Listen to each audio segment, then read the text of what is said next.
সালাম আলাইকুম। 5ই আগস্টের পর হুট করে আওয়ামী লীগের যে পতনটা হয়েছে, শুধুমাত্র ক্ষমতা থেকে পতন না, দলীয় ভাবেও যে পতনটা হয়েছে, সেই পতন থেকে আওয়ামী লীগ কি সহসাই ফিরে আসবে? আওয়ামী লীগের ভুলগুলোর মধ্যে ফ্যাসিজমের যতটুকু অংশ ছিল, এর থেকে বেশি অংশ ছিল বিরোধী দলগুলোকে দমন করতে করতে একটা পর্যায়ে আইসা নিজেদের দলের যারা ত্যাগী নেতা কর্মী তাদেরকেও কিন্তু তারা দমন পীড়নে চলে গিয়েছিল। যে মানুষগুলো দিনের পর দিন মানুষকে অন্তর্জয় করাইয়া আওয়ামী লীগের মধ্যে ধরে রাখছিল, তারা সিস্টেম থেকে আউট হয়ে গিয়েছিল।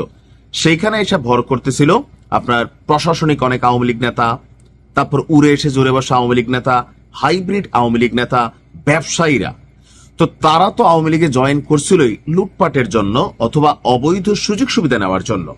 আর এই সিস্টেমে যখন তারা ঢুকে গেল, যারা মাঠ পর্যায়ের আওয়ামী লীগের জন্য জীবন দেওয়ার মতন ভূমিকা রাখা ক্যারেক্টার গুলো ছিল, নেতাদের যারা কর্মীরা ছিল, এরা সবাই নিশ্চুপ হয়ে গেল, সিস্টেম থেকে আউট হয়ে গেল, সাইজ হয়ে গেল।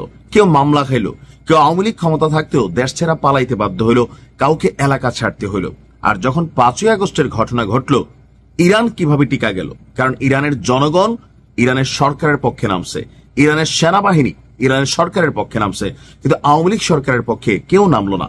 এটার একটা মেইন কারণ হচ্ছে, আপনি যখন মূল যারা ত্যাগী নেতা কর্মী আছে তাদের জায়গায় হাইব্রিড বসাই দিলেন, এরা তো ভাই মানে থাকে না যে ভাত ছিটালে কাকের অভাব হয় না, এদের পিছনে কাক ছিল কিন্তু দলের জন্য কাক ছিল না। আজকেও দেখেন যখন আওয়ামী লীগের এই পতনের অবস্থান বা এই দুঃসময়, তখনও কিন্তু তৃণমূল যারা তারাই ফেসবুকে বা বিভিন্ন জায়গায় আওয়ামী লীগকে জাগরণের চেষ্টা করতেছে, কিন্তু যারা আওয়ামী লীগকে বেচা লুটপাট কইরা বা আওয়ামী লীগকে ফ্যাসিস্ট বানাইয়া কোটি কোটি টাকার সুযোগ সুবিধা নিল, তারা সবাই নীরব। সাদ্দামের ঘটনায় আরেকবার লাড়া খাইছে। এখন ওবায়দুল কাদের, যাকেও বলা হয়ে থাকে আওয়ামী লীগের পতনের পেছনে একজন খুবই শক্ত ক্যারেক্টার, তারা দুই ভাইয়ের নাটক পুরো বাংলাদেশ দেখছে। ওবায়দুল কাদের গতকালকে যে বক্তব্য দিয়েছেন আমার দেশ পত্রিকা, তার আমি জানি না রেফারেন্স কি, তবে মাহমুদ ভাইয়ের হাত অনেক লম্বা, বোঝাই যায়। এমন এমন তথ্য তিনি প্রকাশ করেন যেগুলা বাংলাদেশের কোনো গণমাধ্যম পায় না। অর্থাৎ আওয়ামী লীগের মধ্যেও আমার দেশ পত্রিকার মাহমুদুর রহমানের এজেন্ট আছে, এটা তো শিওর। কারণ নয়তো তিনি এই তথ্যগুলা কই পান? কারণ আওয়ামী লীগের মধ্যে অনেকে ঢুকে গেছিল। তিনি বলছেন যে এই মুহূর্তে কাদের যে বক্তব্য দিয়েছে, এই বক্তব্যে আওয়ামী লীগের নেতা কর্মীদের যে মনোবল ছিল সাঙ্গা সাঙ্গা, এটারও নষ্ট হয়ে যাবে। কারণ ওবায়দুল কাদের মনে করছে আওয়ামী লীগের ভবিষ্যৎ অন্ধকার। আসলেই কিন্তু অনেকটা অন্ধকার এই মুহূর্তে মনে হচ্ছে, তবে রাজনীতি যে কোনো সময় পরিবর্তনশীল। বলা হচ্ছে যে ওবায়দুল কাদের আর ভারতের কলকাতার নিউ টাউনে থাকতে চান না।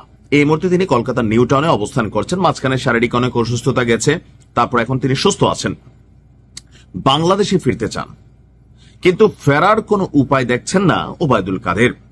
এমনকি তার মতে ভারতের উপর আমরা নির্ভর করে আছি, কিন্তু ভারত বা আমেরিকার মতন বড় শক্তিগুলো আওয়ামী লীগ নেতাদের নিয়ে ভাবছে না।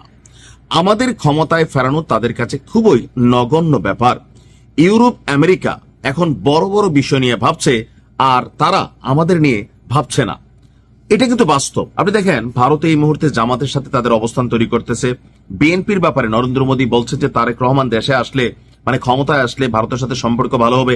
অর্থাৎ মাঠ পর্যায় থেকে আওয়ামী লীগকে টেকনিক্যালি একটা চিপায় ফালাইয়া ভারতে আটকাই রাখা বা ভারতে তারা রাইখা পুইসা আওয়ামী লীগের কিন্তু টেকনিক্যালি কন্ট্রোল করতেছে। ইভেন শেখ হাসিনা ভারতে বসে এমন কোনো বক্তব্য দিতে পারবে না যেটা ভারতের বিরুদ্ধে বাংলাদেশে কোনো হুমকি তৈরি হয়ে যাবে।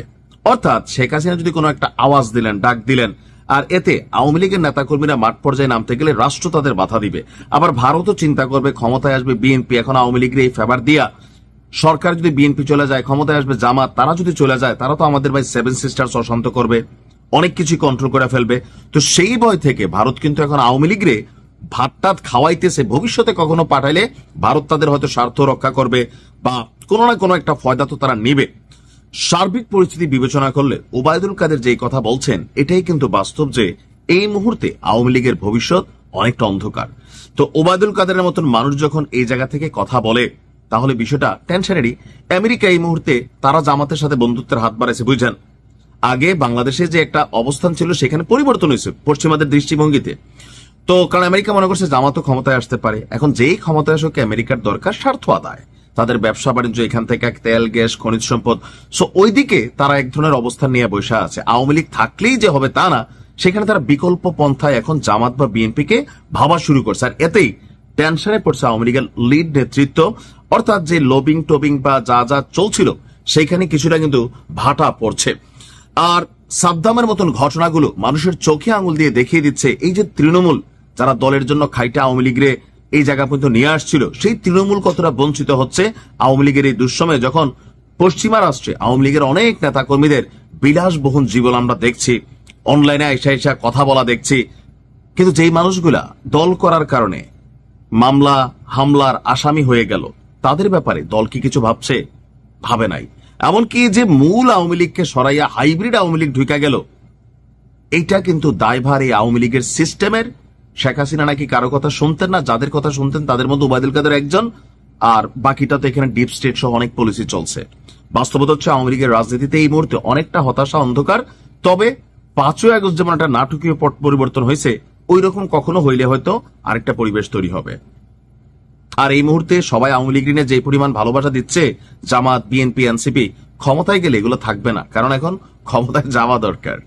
ভালো থাকুন, আসসালামু আলাইকুম।